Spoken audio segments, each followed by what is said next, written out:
Rachid Zerouki. Bonjour, merci pour l'invitation. Merci à toi d'avoir accepté notre invitation. Rachid, tu es enseignant. On te connaît aussi pour beaucoup qui vont nous regarder sous le nom de Rachid l'Institut sur les réseaux sociaux. Tu viens de publier Les Incasables aux éditions Robert Laffont, un livre témoignage où tu poses beaucoup de questions. Tu réponds pas à toutes, mais en tout cas, tu nous obliges à nous interroger, puisque tu l'interroges, ce métier d'enseignant, mais aussi la formation des enseignants. Tu parles beaucoup aussi de tes convictions, des élèves évidemment, du sort qui leur est réservé. On va évidemment parler de tout ça, du livre, mais d'abord, toi-même, quand tu es arrivé en France comme lycéen, entre les Arabes d'un côté, comme tu dis, les geeks de l'autre, les skaters et les hippies sur d'autres côtés, tu dis toi-même que tu as vécu, ou que tu t'es vécu comme un incasable, pardon. Alors, j'avais envie de te poser cette question, il renvoie en quoi ce terme incasable? À une culture, à un niveau d'études, une éducation, une origine sociale, des conditions de vie, ça renvoie à quoi ce terme? Je dirais que ça renvoie avant tout à un sentiment personnel. Parce que, au fond, qu'il s'agisse de moi ou des élèves dont je parle dans le livre, euh, nous ne sommes pas réellement incasables. C'est un sentiment. C'est quelque chose qu'on éprouve au fond de soi. Et moi, c'est vrai que le premier incasable dont je parle dans le livre, c'est moi-même. C'est dans ce premier chapitre où je décris un peu ma relation avec l'école. Et moi-même, je me sentais incasable, on va dire, avant tout socialement. Voilà, c'est parce que je ne trouvais pas ma place dans cette société que je découvrais. Mais là où je trouvais ma place, c'est dans la salle de classe. Donc, on va dire que en ce qui concerne le niveau d'études, en ce qui me concerne, ça va, en fait. Vis-à-vis de cette institution qui est l'école, j'y arrivais. C'était à peu près mon seul repère parce que j'y voyais pas énormément de différence entre l'école française et l'école marocaine. C'était à peu près les mêmes codes, même si c'est du tout les mêmes méthodes, mais c'était à peu près la même chose et du coup, j'ai pu me rattacher à ça.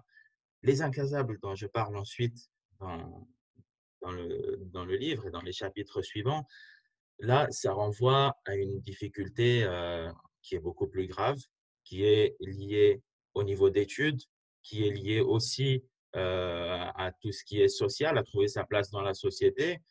Et on va dire que mon sort est finalement beaucoup moins grave que celui des élèves que j'ai en face de moi aujourd'hui. Parce que si j'ai tenu à faire ce premier chapitre, c'est aussi pour être au clair avec les lecteurs du livre, dire que voilà, même si je suis arrivé en France en cours de route, je suis un privilégié, je suis fils de prof, j'avais les codes nécessaires, la culture scolaire nécessaire.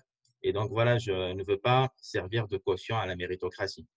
Tu es fils de prof, mais tu as quand même, tu l'expliques dans le livre, reçu des coups de bâton sur les doigts. Tu dis à un moment quelque chose de très violent parce qu'avant d'arriver en France, où tu es passé par l'école française au Maroc, mais tu as aussi connu l'école marocaine.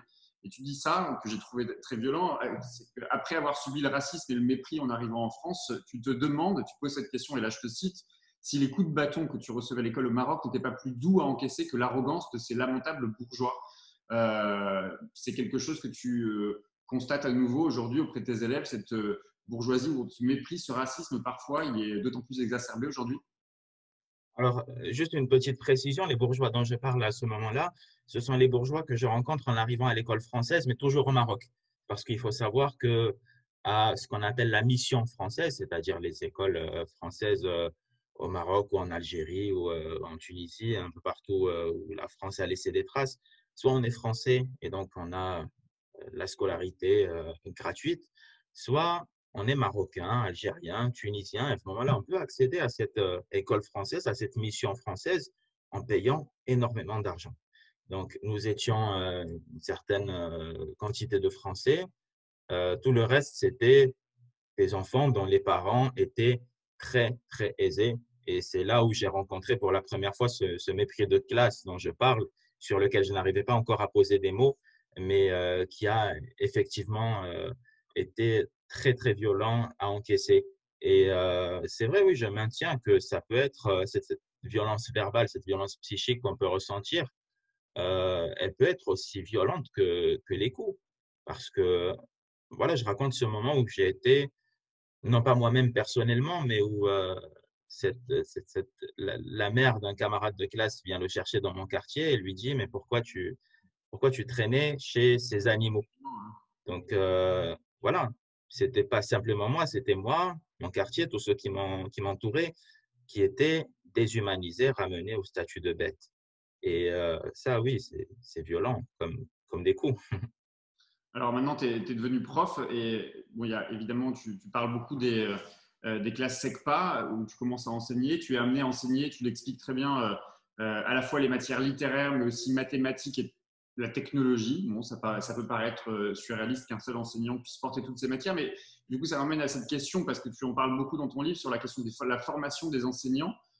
Qu'est-ce qui ne va pas aujourd'hui concrètement ou qu'est-ce qui ne va plus ou n'est plus adapté aujourd'hui?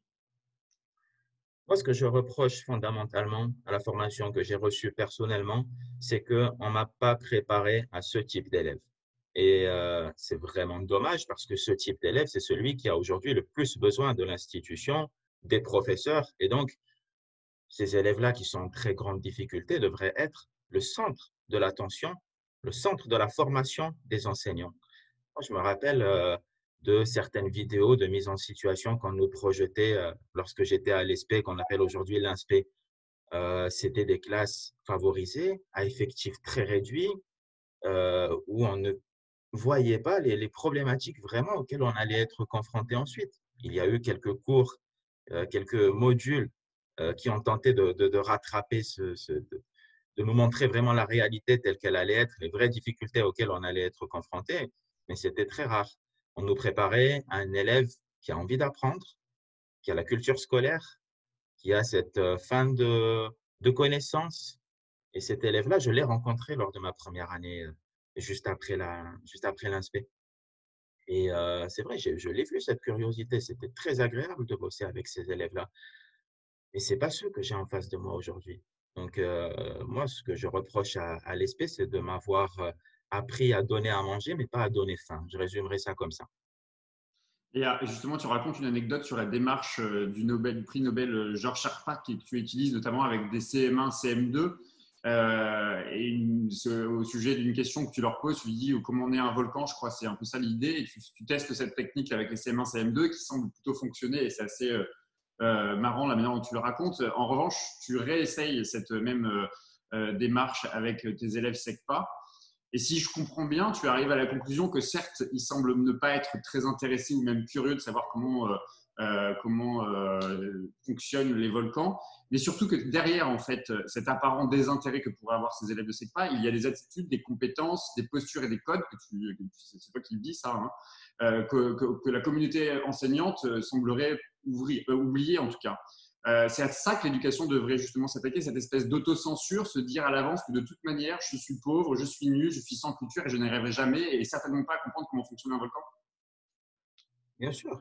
En fait, c'est cette méthode de Georges Charpak, déjà, je ne la critique absolument pas. Moi, ça me plaît énormément de mettre l'élève en situation d'apprentissage, de lui dire qu'on va parler des volcans, de laisser l'élève se poser lui-même les questions auxquelles il veut répondre, de trouver lui-même le protocole expérimental qui lui permettra de valider ou d'invalider les hypothèses qu'il se fera lui-même.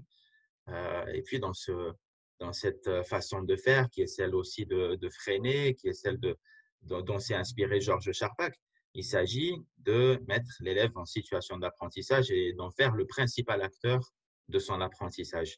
C'est extrêmement plaisant à faire parce que dans cette situation-là, le professeur reste un professeur déjà, et puis il va créer le chemin, il va guider les élèves assez discrètement dans leur apprentissage personnel. Et c'est quelque chose de très agréable à faire. Et effectivement, lorsque je suis allé en SECPA et que j'ai demandé à mes élèves, voilà, on va parler des volcans, qu'est-ce qui vous plairait de savoir sur ça? Les volcans, c'est quelque chose qui avait fait rêver mes élèves dans un quartier assez favorisé. Ils étaient plein de questions. Et là, il n'y avait rien. Ils ne se posaient aucune question. Et au fond, est-ce qu'on doit leur en vouloir de ne pas se poser de questions sur les volcans? Ils ne sont pas curieux. Ils ne sont pas curieux. C'est comme ça. Il faut prendre ça comme, comme quelque chose qui est un obstacle. C'est ce manque de curiosité et puis faire avec. Euh, Mais et ça veut je me dire suis que c'est rendu quoi la compte que responsabilité des enseignants? S'il devait y avoir une formation justement pour éveiller les enseignants à se dire que Justement, je parlais d'autocensure. Je ne sais pas s'il est là la difficulté pour ces élèves qui ne se sentent pas légitimes, ne se sentent pas autorisés, ne se sentent pas autorisés à comprendre et même à formuler des questions ou même parfois à répondre. Ça peut être quoi je ne sais pas s'il y a une solution miracle, mais ça veut dire que c'est très en amont que ça s'anticipe, c'est donner confiance aux élèves sur des sujets qui sont les sujets qu'ils utilisent le mieux. C'est quoi la C'est réponse? exactement ça. Le mot-clé pour moi, c'est la confiance parce que cette curiosité aussi, il faut prévenir les enseignants qui arrivent qu'ils ne vont pas toujours trouver cette soif d'apprentissage face à eux. Et moi-même, en arrivant, j'avais cette idée de l'élève curieux qui a envie d'apprendre, de progresser. Et puis, je me suis rendu compte que cette curiosité, effectivement, c'était quelque chose qui n'est pas inné, qui se construit. Ou alors, si elle est innée, elle a été détruite à un moment. Et donc, dans tous les cas, il faut la construire ou la reconstruire parce qu'elle n'est pas là. Et c'est là où doit s'attarder la formation des enseignants, c'est comment donner envie à ces élèves-là d'apprendre. Et effectivement, moi, je constate que ce manque d'envie, ce manque de curiosité, il vient forcément du manque de confiance en soi. Cette confiance qui a été martyrisée par l'école elle-même parfois, parce que ce sont des élèves, avant de se retrouver en SECPA, qui ont subi tellement d'échecs qu'ils ont développé ce sentiment d'impuissance apprise. Ils ne voient plus la relation entre les efforts qu'ils peuvent faire et les résultats qu'ils peuvent obtenir.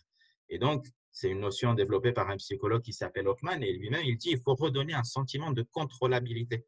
Et ce sentiment de contrôlabilité, comment est-ce qu'on le redonne? C'est une grande question à laquelle la formation doit s'attarder, pour laquelle la formation doit nous donner des clés.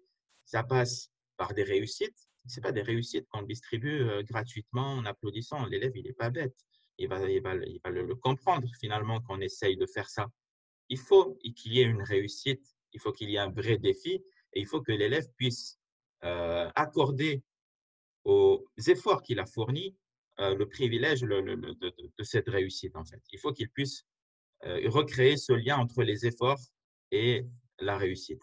Et donc ça, c'est très délicat à reconstruire, ce sentiment de confiance en soi. Et oui, ça passe par des savoir-être, des savoir-faire qu'on doit apprendre à l'ESP. Il y a la formation, mais il y a aussi plus généralement la question des parcours scolaires. Est-ce que ça veut dire qu'il faudrait remettre en cause des filières spécifiques type SECPA ou est-ce que tu penses justement, pour aller dans le sens de cette remise en cause de SECPA, qu'il faudrait un cursus universel pour tous de la plus jeune âge jusqu'à la fin du lycée? Moi, le cursus universel dans l'institution que nous connaissons aujourd'hui, je n'y crois pas trop. Je vois des élèves en SECPA. Des fois, on a cette injonction de l'inclusion qui est là. On doit inclure nos élèves de SECPA dans les classes générales. Ça m'arrive de le faire et je constate que pour certains élèves, c'est une vraie souffrance. Ils n'arrivent pas à suivre. Ils se sentent inférieurs, ils se sentent méprisés. Et puis voilà, ils revivent finalement ces échecs qu'ils ont connus à l'école primaire où tout le monde était dans la même classe et où eux n'arrivaient absolument pas à suivre. Ça, c'est une grande souffrance. Des fois, on envoie des élèves dans les classes générales et on les récupère complètement meurtris. Donc, bien sûr, il faut de l'inclusion. C'est quelque chose qui peut être très vertueux, mais ça doit s'accompagner de moyens. Et puis, il doit y avoir une vraie réflexion derrière et pas un besoin d'économie, en fait. Donc, cela dit, on ne peut pas considérer aujourd'hui que la SECPA est une réussite.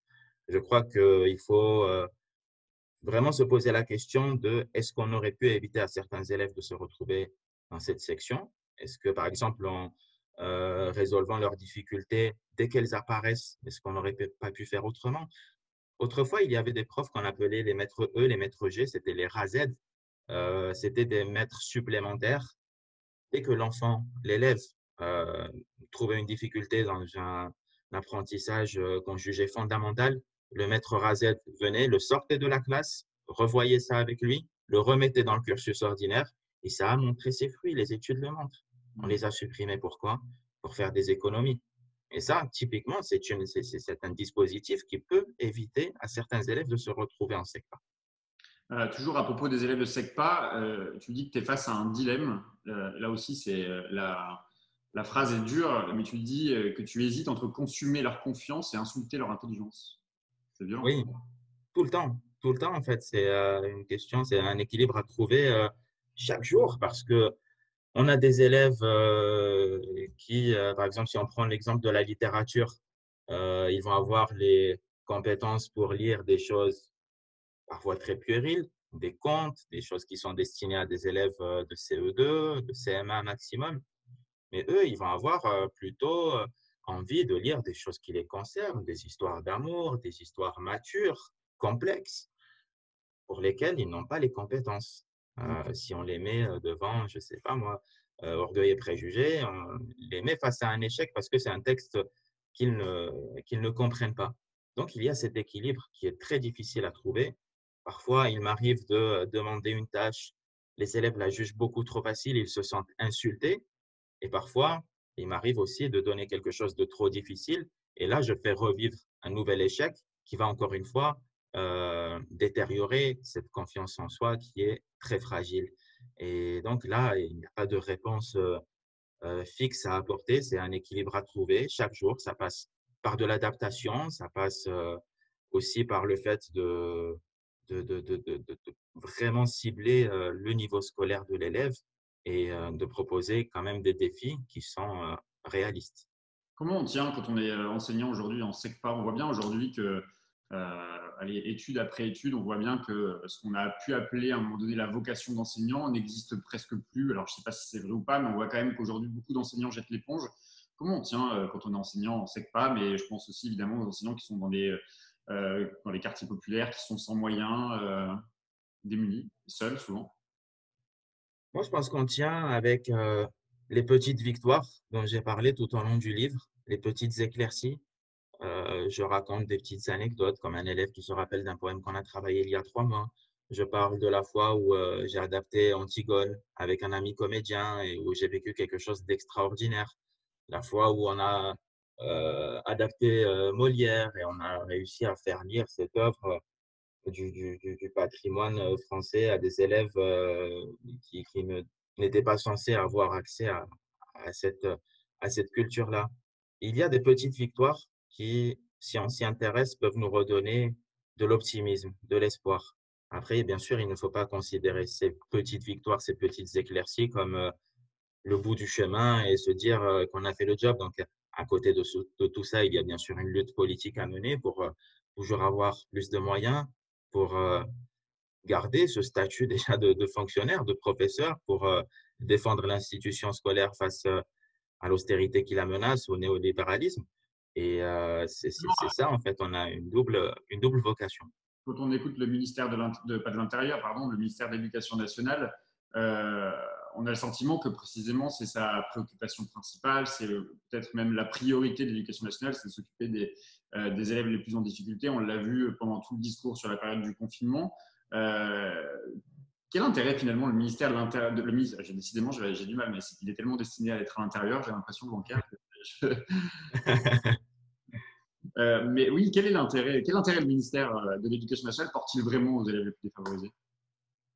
Moi, je pense que le ministère aujourd'hui, c'est énormément de communication. Depuis le tout début, il y a eu beaucoup de mesures qui n'étaient pas destinées à vraiment plaire aux professeurs en interne, parce qu'on a eu, je sais pas, dès le début, des choses liées au téléphone portable qui étaient déjà interdites, qui étaient déjà au fond du sac, la chorale, toutes ces choses. Et puis, le fait de se montrer aussi attentif au sort des élèves en grande difficulté scolaire, pour moi, c'est de la communication. Le ministère sait qu'aujourd'hui, dans la population, on accorde beaucoup d'importance à l'école. On a envie que tout le monde s'en sorte. Les gens ont envie de voir disparaître les inégalités, même s'il y a eu une étude récente qui montre que les parents d'élèves dans des quartiers assez favorisés, eh ben, ils priorisent la réussite individuelle à la lutte contre les inégalités, mais la lutte contre les inégalités, elle est là. C'est quelque chose dont les gens ont envie, ça pèse politiquement. Et donc, si on fait croire qu'on lutte contre les inégalités scolaires, c'est une bonne stratégie électorale, même si on ne le fait pas vraiment. Parce que finalement, on l'a vu pendant le confinement, qu'est-ce qui a été réellement fait? On a énormément parlé des élèves en décrochage, les décrocheurs. C'était vraiment récurrent comme thématique. Qu'est-ce qu'on a fait réellement pour eux? Pas grand-chose. Ouais. Justement, j'en parlais à l'instant, on vient de traverser une période compliquée, on la traverse encore aujourd'hui avec des mesures qui sont encore renforcées ces derniers jours. Comment est-ce que tes élèves ont vécu justement cette période du confinement et quel est le constat qu'ils font aujourd'hui? Dans quel état d'esprit ils sont, tes élèves? Le confinement, j'ai l'impression que c'est déjà loin. Moi, on n'en parle plus. Il y a les masques, évidemment, il y a le gel hydroalcoolique pour nous rappeler que la menace du coronavirus rôde toujours. Pourtant, quand on est en classe, on parle vraiment d'apprentissage. La thématique du virus, j'ai l'impression que c'est comme un fond sonore qui est là, mais c'est pas la principale attention des élèves. Donc, voilà, il y a cette crainte. Moi, j'ai peur du virus. J'ai peur de l'attraper quand je suis en classe. J'ai peur de l'attraper dans les couloirs parce que bon, c'est un lieu qui réunit beaucoup d'élèves. J'ai l'impression, honnêtement, que les élèves n'ont pas peur. Voilà, c'est l'impression globale que j'ai. Après, il faut étudier les individualités de chacun. Et donc, moi, ce que je fais, c'est que je me dis, il ne faut pas que je projette mes propres craintes sur les élèves qui ne réalisent pas les dangers. Et puis bon, ils doivent un petit peu réaliser le contexte pour continuer à mettre ce masque, euh, essayer de faire de la distanciation, même si bon, le contexte le permet difficilement. Mais je ne tiens pas à ce qu'il y ait cette panique et à ce que je projette mes peurs sur les élèves. Pourtant, tu dois avoir à gérer, j'imagine, face à tes élèves, des décisions qui sont des décisions parfois incompréhensibles. J'avais vu un de tes tweets, je crois, où tu faisais état d'une sortie scolaire que tu devais faire en montagne avec plusieurs milliers d'hectares autour de vous, où la distanciation sociale pourrait être sans doute la plus facile à respecter. Et en tout cas, un voyage scolaire qui a été annulé et considérant que peut-être dans une classe plus réduite où les enfants, les élèves sont plus confinés et réduits à être vraiment les uns sur les autres, c'était plus logique dans ce contexte de Covid. Ça ne doit pas être simple pour un enseignant d'expliquer toutes ces contradictions. J'ai la chance d'avoir des élèves qui ne se posent pas énormément de questions et qui ne m'en posent pas. Et c'est triste parce qu'ils devraient se poser des questions. Mais là, pour le coup, j'ai beaucoup de chance parce que j'ai aucune explication à apporter. Euh, on a une sortie qui a été annulée. Enfin, je l'ai demandé au conseil départemental. J'espère quand même avoir ma sortie le jour où tout ça est terminé. Mais je n'ai pas le début d'une explication de comment on peut dire que c'est plus sain de garder des élèves à l'intérieur plutôt que de les mener en sortie nature à la Sainte-Victoire où on peut profiter d'un espace presque infini. Donc, j'ai du mal à comprendre ça. Je ne comprends pas qu'il y ait eu un allègement du protocole sanitaire alors que 2 jours après, on passe en zone super ultra rouge de la mort qui tue. Il y a des incohérences énormes. Je pense que les parents d'élèves en sont conscients, les élèves un peu moins, parce que ça nécessite quand même d'avoir un esprit critique développé. C'est quelque chose qui reste entièrement à construire, l'esprit critique. Et voilà, moi, j'ai beaucoup de chance qu'on ne me demande pas d'explication, parce que j'en ai aucune à fournir. Tu décris ces élèves comme des incasables, c'est le titre de ton livre. Ça m'a fait penser en le lisant aussi, en tout cas dans la classification, à des livres que j'ai lus récemment ou des titres. J'ai pensé évidemment au livre de l'économiste Thomas Porcher qui a parlé des délaissés. Les délaissés, oui. Jean-Luc Mélenchon, lui, parle du peuple. Pierre Bourdieu, que tu cites souvent dans ton livre, en tout cas, tu fais beaucoup référence aux dominés. Robert Castel, lui, parlait des laissés pour compte. Pour toi, la classe, le concept de classe, la classe en soi, les classes pour soi, c'est fini, ça n'existe plus, c'est un concept qui est dépassé. Non, je dirais que c'est toujours là, c'est un peu plus flou, un peu plus vague. Des fois, il y a certaines populations qu'on n'arrive pas à catégoriser dans une classe ou une autre de façon très précise. Mais non, moi, politiquement, je tiens à cette histoire de classe. Je parle de la bourgeoisie au début du livre. Je n'ai pas une culture politique énorme. Je ne suis pas passé par des grandes écoles. Donc, tout ce que j'ai appris, voilà, j'ai fait des études assez scientifiques. Donc, on va dire que ma formation politique, elle s'est faite sur le tard. Mais en tout cas, d'après ce que je vois, d'après ce que je sais, je ne suis pas du tout prêt à abandonner cette vision des classes sociales. Tu dis d'ailleurs dans le livre, je te cite, que l'ancienne société de classe accordait au moins à ceux qui étaient au plus bas de l'échelle la liberté d'être et de se sentir victime d'une injustice. mais qu'aujourd'hui, on dit aux enfants qu'ils sont les seuls responsables de leur situation. Comment tu l'expliques ça aujourd'hui? C'est quoi? Qu'est-ce qui a fait? C'est ce monde libéral, c'est cette société libérale capitaliste qui prône l'individu et qui rend responsable tous les individus de leur sort, les élèves comme les chômeurs, comme C'est-à-dire qu'au bout d'un moment, je pense que la République a voulu faire croire à une méritocratie réelle. Et pour ça, il fallait redistribuer les cartes en quelque sorte. Et c'est là où l'école a eu le mauvais rôle, c'est qu'on lui a attribué ce rôle de tri, mais pas tri social, un tri méritocratique. C'est-à-dire, on a dit que tout le monde allait à l'école recevoir le même enseignement et que celui qui allait s'en sortir le mieux, celui qui allait fournir le plus d'efforts, allait se retrouver en haut de l'échelle sociale, et pas en haut parce qu'il l'a mérité de façon génétique, mais parce qu'il aura fourni les efforts nécessaires. Ça, c'est un mensonge. Je crois que c'est un mensonge qui éclate aujourd'hui, qu'on ne peut plus nier quand on regarde les chiffres de l'Observatoire des inégalités ou quand on regarde tout simplement avec ses yeux, quand on regarde une classe de CEPA, de qui elle est composée. Voilà, c'est à peu près clair que c'est des enfants de chômeurs, des enfants d'ouvriers. Et je n'ai jamais vu d'enfants de cadre en SECPA. Ça peut arriver, mais c'est extrêmement rare.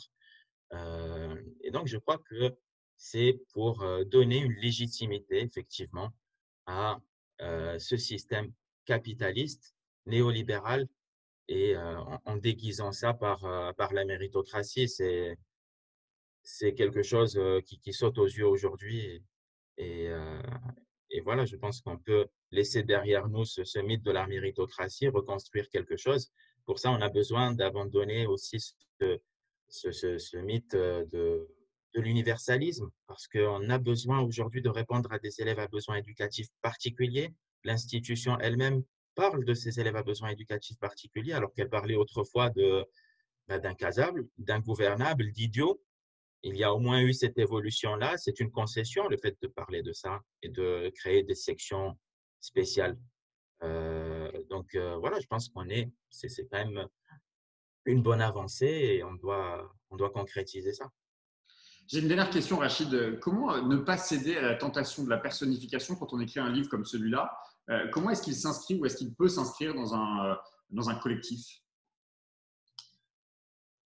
C'est une question que je me pose moi-même parce que j'ai été confronté à une difficulté en écrivant ce livre, c'est que je ne pouvais pas parler de nous. Je ne pouvais pas utiliser la première personne du pluriel parce que je n'ai aucune légitimité à le faire. Je ne suis pas délégué syndical, je n'ai pas été élu et pourtant je ne veux pas la jouer solo, surtout pas. Je ne veux pas qu'on dise que je suis une caution de la méritocratie, je ne veux pas qu'on dise que je suis un professeur exceptionnel, je ne le suis pas. Je suis entouré de professeurs plus expérimentés que moi dont je m'inspire et surtout je voudrais vraiment m'inscrire dans un collectif. Donc voilà, il y a eu cet écart que je devais tenir en fait entre le fait de personnifier un problème politique global collectif et puis la nécessité de ne pas parler à la place des autres parce que ce serait tout aussi dommageable. Donc, je crois que voilà, je l'ai fait en racontant ma situation personnelle, en essayant de montrer ce que pouvait vivre un professeur lambda, et je dis bien lambda parce que je suis lambda, avec, on va dire, un espoir, l'espoir que d'autres professeurs dans ma situation se reconnaissent et disent, moi aussi, je vis ça, je connais ça. Et j'ai, on va dire, ma petite réussite dont je suis assez fier, c'est que je reçois beaucoup de messages d'enseignants qui me disent qu'ils se reconnaissent dans cette expérience-là, qui me disent que dans les élèves que je décris, eh ben, ils voient les leurs, tout simplement. Donc, voilà, je pense avoir quand même un petit peu réussi ma démarche, même si là, le défi, ça va être vraiment de m'inscrire dans quelque chose de plus collectif. Merci Rachid Zerouki pour cet ouvrage, Les Incasables. Ça se lit super bien, on apprend plein de choses. C'est pas fait que pour les enseignants, évidemment, c'est fait pour tout le monde, pour comprendre comment marche notre système, marche plus notre système scolaire. Merci pour Merci Pierre, merci pour l'invitation, de m'avoir permis de parler de ce livre, ça m'a fait très plaisir. Merci à toi.